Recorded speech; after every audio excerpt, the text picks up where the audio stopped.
नमस्कार, सभी को मेरा प्रणाम है। अभी हम बात कर रहे हैं अनंत सिंह के बारे में।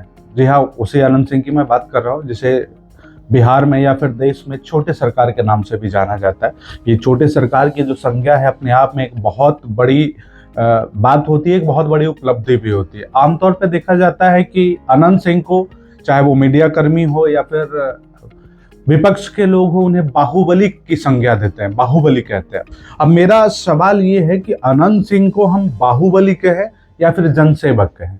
क्योंकि अनंत सिंह की जो, अगर आप उनके बारे में स्टडी करेंगे, उनके बारे में जानने की कोशिश करेंगे, तो अभी तक अनंत सिंह ने गरीबों, शोषितों और जरूरतमंदों की आवाज बनने का प्रयास किया। अगर कोई वैसा जरूरतमंद है, कोई शोषित है, कोई गरीब है जिसे किसी प्रकार की आवश्यकता है, या फिर किसी दौलतमंद के द्वारा अगर किसी गरीब की हकमारी की जाती है और उसकी शिकायत अनंत सिंह तक आती है, तो अनंत सिंह वहां पे कार्रवाई करते हैं और उस जरूरतमंद और गरीब की आवाज बनते हैं, उसके लिए लड़ाई लड़ते हैं।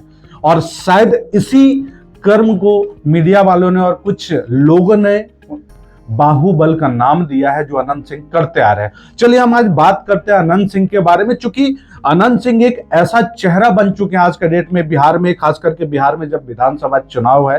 अनंत सिंह जनता दल यूनाइटेड की टिकट से मोकामा सीट से उम्मीदवार बनाए गए हैं। और खास करके ये मीडिया कर्मी जो साथी हैं, जो यूट्यूब पे अपना न्यूज चैनल चलाते हैं या किसी प्रकार का कुछ भी उनका मीडिया एजेंसी है, मीडिया हाउस है, अनंत सिंह का अगर आपने इंटरव्यू ले लिया तो आज के दिन में आपको ये समझिए कि आपके चैनल को मोनेटाइज होने का टिकट मिल गया। क्योंकि आनंद सिंह एक ऐसे राजनेता है ना, जो बेबाक अंदाज में बोलते हैं और उनकी जो वीडियोज होती है ना, उनके इंटरव्यू इतने ज्यादा वायरल होते हैं कि जनता उन्हें सुनना चाहती है, जनता उन्हें समझना चाहती है कि आखिर अनंत सिंह हैं क्या। आज मैं इन्हीं सारे मुद्दों पे बात करूंगा, अंत तक बने रहिएगा और समझिएगा कि आखिर अनंत सिंह को बाहुबली की संज्ञा देना सही है या गलत है। एक छोटा सा अनुभव मैं आपको बता रहा हूं। जब बिहार में विधानसभा चुनाव की बिगुल फूक चुकी थी, मैं सहरसा के साइड में गया था, कुछ राजनीतिक कार्य से ही, कुछ सर्वे के लिए मैं गया था। वहां एक जगह जब मैं चाय पीने के लिए रुकता हूं,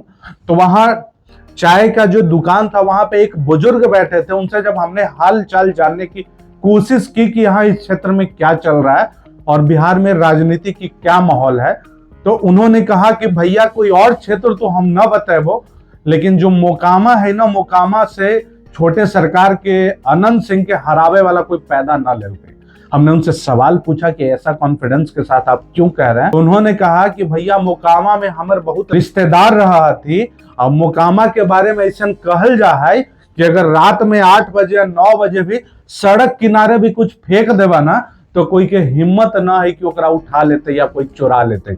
अब उस सज्जन ने जो इतनी बड़ी बात कही, इसमें कितनी सच्चाई है इसका प्रमाण तो मेरे पास नहीं है, लेकिन अगर ऐसी व्यवस्था मोकामा के अंदर में अनंत सिंह के वजह से स्थापित है, तो मैं निश्चित तौर पे ये कहूंगा कि इस कलयुग में जहां लूट और खसोट की राजनीति चल रही है, ऐसे माहौल में आनंद सिंह एक अपवाद हो सकते हैं।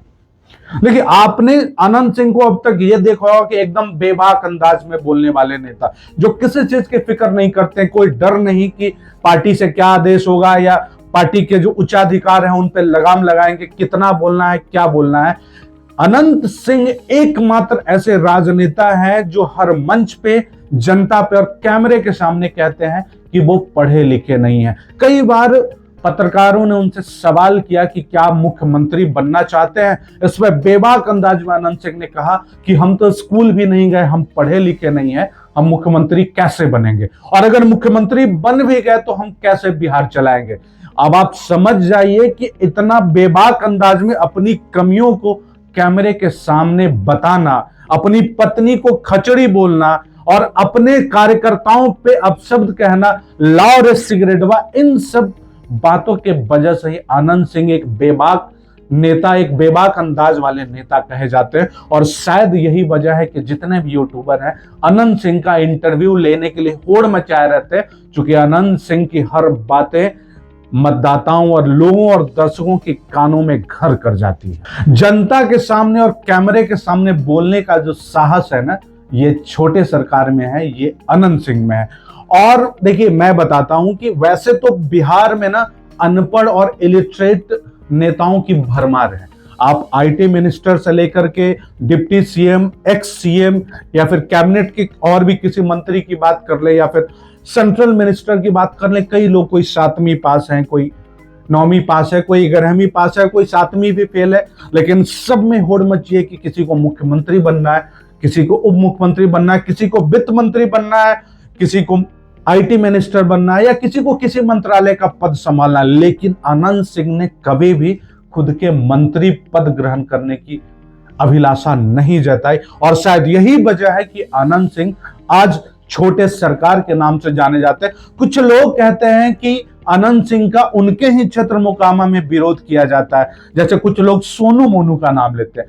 मैं बताना चाहता हूं कि राजनीति हो या किसी भी मंच की बात करें, किसी भी मंच पे 100% समर्थन आपको नहीं मिल सकता। यहां तो इंसान ईश्वर भी अपने स्वार्थ को देख करके चुनते हैं। कोई महादेव के पुजारी है तो कोई महावीर बजरंगबली के पुजारी है।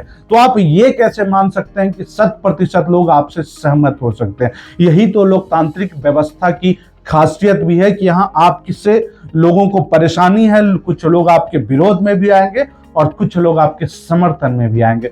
इसलिए मैं कहता हूं कि अनंत सिंह बनना अपने आप में एक बहुत बड़ी कहानी है।